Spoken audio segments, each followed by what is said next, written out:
Assalamu alaikum to everyone. I hope that you all are fine and will be in the best state of faith. Welcome to my YouTube channel. Today we will discuss about Gauss-Jordan method.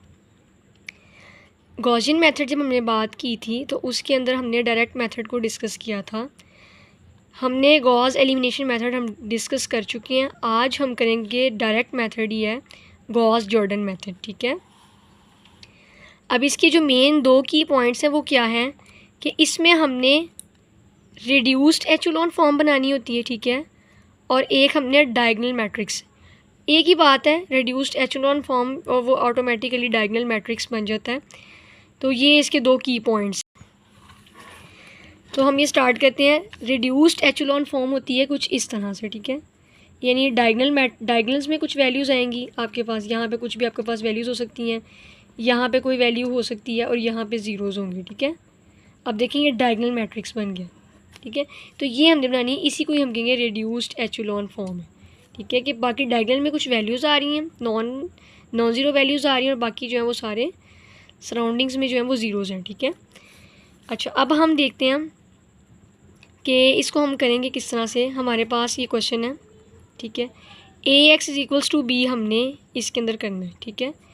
AX is equals to B. A हमारा matrix है, ये जो हमारे पास values है ये आपने A बना लिया. इससे X Y Z आपने X लिख लिया, ये X मैट्रिक्स बन गया. और B का मैट्रिक्स आपने जो राइट साइड पे वैल्यूज़ होंगी वो आपने लिखनी है. ठीक है. अब हम बनाएंगे इसका ऑगमेंटेड मैट्रिक्स. A और B को मर्ज करते हुए ये हमारे पास ऑगमेंटेड मैट्रिक्स बन जाएगा. ठीक है. जब ऑगमेंटेड मैट्रिक्स बन जाएगा तो उसको हम इससे रिप्रेजेंट करेंगे. ठीक है.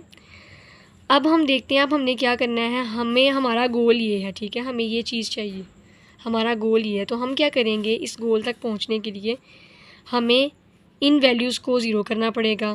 फिर हमें इसको वन बनाते हुए इनको ज़ीरोज़ करना पड़ेगा. ठीक है.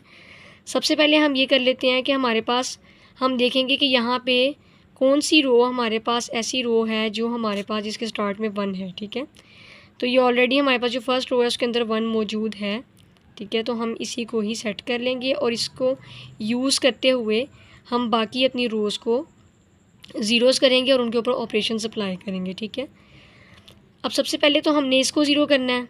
तो क्या करेंगे, इसके लिए हम बनाएंगे ये ज़ीरो कैसे हो सकती है. हमने R1 को एज अ मेन यूज़ करना है. ठीक है. तो इसका फार्मूला हम एक इक्वेशन बना लेंगे. R2 जिस रो को हमने चेंज करना है. ठीक है. R2 को हमने चेंज करना है, उसमें चेंजिंग करनी है, वो लिख देंगे -1 और साथ में R1, यानी इसको हम एज अ मेन यूज़ करेंगे. अब हम इसमें अब हम वैल्यूज़ यहाँ पे पुट करते जाएंगे और देखेंगे कि हमारी यहाँ पे क्या चीज़ बन रही है वो हम यहाँ पे लिखेंगे. ठीक है. सबसे पहले हमने लिखा 1 -1 और R1 की क्या वैल्यू है 1. ठीक है. तो ये आ गया 0, यहाँ पे हमने लिख दिया 0. इसी तरह अब हम करेंगे -1 -1 और R1 में क्या वैल्यू है हमारी 1. तो ये हमारे पास क्या आ गया -2. तो ये -2 लिख दिया. इसी तरह हम करेंगे 2 -1 इंटू -1 इज़ इक्वल टू ये हमारे पास क्या आ गया 3. ठीक है. तो ये वैल्यूज़ आ गई. इसी तरह हम नेक्स्ट को देखेंगे 3 -1 R1 में आ जाएंगी 7 और ये हमारे पास आ जाएगा -4. ठीक है. ये आपने ऑपरेशन अप्लाई किए, इस इक्वेशन को यूज़ किया. ठीक है. ये हमारे पास आ गई हैं. अब हम देखते हैं कि R3 इसके लिए अब हमने, क्योंकि रो 3 को भी हमने चेंजिंग करनी है, इसको भी ज़ीरो बनाना है, तो इसके लिए हम ये वाली एक फार्मूला सेट कर लेंगे, फार्मूला बना लेंगे, इक्वेशन बना लेंगे R3 - 2 R1 वाली. ठीक है. अब हम क्या करेंगे, इसमें ऑपरेशंस अप्लाई करेंगे तो हमारे पास ये चीज़ आ जाएगी. ठीक है. अब क्या करेंगे, अब हमने देखना है कि ये चीज़ तो हमारे पास बन चुकी है. ठीक है. ये हमने ज़ीरोज़ कर लिए. अब हमारा गोल क्या रह गया है कि हमने इनको ज़ीरोज़ करना है, ये 3 0 और ये. सबसे पहले हम इसको ज़ीरो कर लेंगे तो इसके लिए हमें यहाँ पे 1 चाहिए, फिर ही ये चीज़ हमारे पास ईजीली ज़ीरो हो सकती है. ठीक है. अब मुझे ये देखना पड़ेगा कि इसमें से कौन सी इक्वेशन या कौन सी वाली रो है जिसको मैं 1 बना सकती हूँ. यहाँ पे डायगोनल वाली वैल्यू 1 हो सकती है. ठीक है.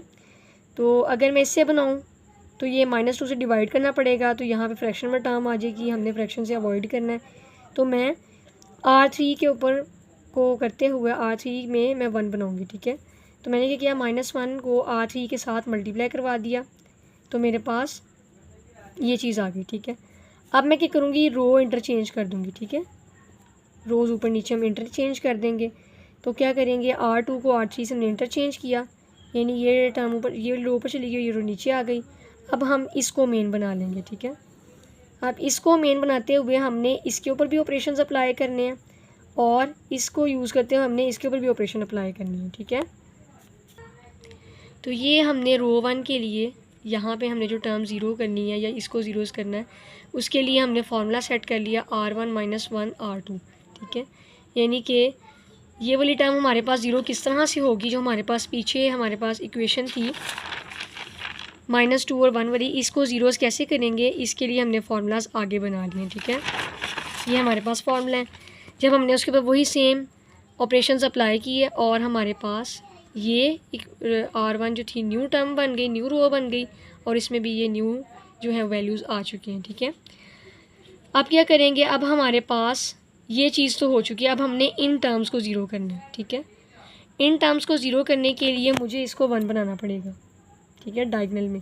तो मैं इसको 1 बनाने के लिए क्या करूँगी, डिवाइडेड बाय -3 कर देंगे रो 3 को। जब -3 करेंगे, रो 3 को डिवाइड कर देंगे, तो हमारे पास ये अब न्यू टर्म जो है, न्यू रो 3 जो है वो R3 कुछ इस तरह से बन जाएगी, ठीक है। अब इसको हम मेन लेंगे, अब ये हमारी मेन है, क्योंकि ये चीज़ हमारे पास बन चुकी है, ये आधी चीज़ हमारे पास बन चुकी है, बस हमने इनको ज़ीरोज़ करना है, ठीक है। तो अब क्या करेंगे, इसको मेन बनाते हुए इसको भी, इसके ऊपर भी ऑपरेशंस अप्लाई करेंगे और इसके ऊपर भी ऑपरेशंस अप्लाई करेंगे। तो इसके लिए हम फार्मूलाज बनाएंगे, पहले R1 - 2 R3 का, ठीक है। तो यहाँ पे जब हम वैल्यू डालेंगे 1 - 2 × 0 तो ये 1 ही आ गया, 0 - 2 × 0 तो ये 0 आ गया। जब इसके लिए करेंगे 2 - 2 और R1 की वैल्यू, R3 की वैल्यू है 1, तो ये हमारे पास 0 आ गया, ठीक है। सेम इसी तरह अगर हम 2 के लिए करें 2 - 2 और हमारे पास जो R3 की वैल्यू है -2, तो ये हमारे पास 4 + 2 6 आ गया, ठीक है। अब हम करेंगे R2 के लिए फार्मूला बनाएंगे रो 2 के लिए, तो हम क्या करेंगे R2 + 3, क्योंकि हमने इसको ज़ीरो करना है, ठीक है, R3, ठीक है। इसी तरह हम इसके ऊपर अप्लाई करेंगे, ये वाली के ऊपर, इसके थ्रू इसको यूज़ करते हुए, तो हमारे पास ये जो है ये फाइनल इसकी लुक आ जाएगी, ठीक है। अब ये जो है ना हमारे पास, ये हमारी रिड्यूस्ड एचेलॉन फॉर्म बन चुकी है, और हमने बात की थी कि हमने रिड्यूस्ड एचेलॉन फॉर्म बनानी होती है और इसके अलावा हमने डायगोनल मैट्रिक्स बनाना होता है। तो यही हमारी डायगोनल बन चुका है और ये हमारी रिड्यूस्ड एचेलॉन फॉर्म बन चुकी है, ठीक है। और ये हमारे पास वैल्यूज़ आ चुकी हैं। वेरिएबल हमारे पास थे x y z के, तो आप यहाँ पे एक और लिख लें, x y z एक स्टेप और लिख लें और यहाँ पे बता दें आपकी क्या वैल्यूज़ आई हैं, 6 -1 और -2, ठीक है। तो ये x y z की हमारे पास वैल्यू आ चुकी हैं। ये गॉस जॉर्डन फॉर्म हमने आज डिस्कस की थी। एक और इसकी आपको टिप बताती चलूँ कि आपको पता कैसे चलेगा कि हमारा जो आंसर आया है वो बिल्कुल एग्जैक्ट है या हमारी जो आंसर वो वैल्यूज़ निकली हैं वो ठीक निकली हैं। तो उसके लिए आप क्या करेंगे, इन वैल्यूज़ को क्वेश्चन में किसी भी इक्वेशन में पुट कर दें, ठीक है। जो भी आपके पास क्वेश्चन में इक्वेशन थी उसके अंदर आप पुट करें। जैसे अगर मैं एक इक्वेशन ले लेती हूँ यहाँ से, x + y - z = 7, ठीक है। इस इक्वेशन में मैं पुट करके चेक करूँगी कि मेरी वैल्यू ठीक आई है कि नहीं। x मेरा है 6 -1 - +2 7, ठीक है।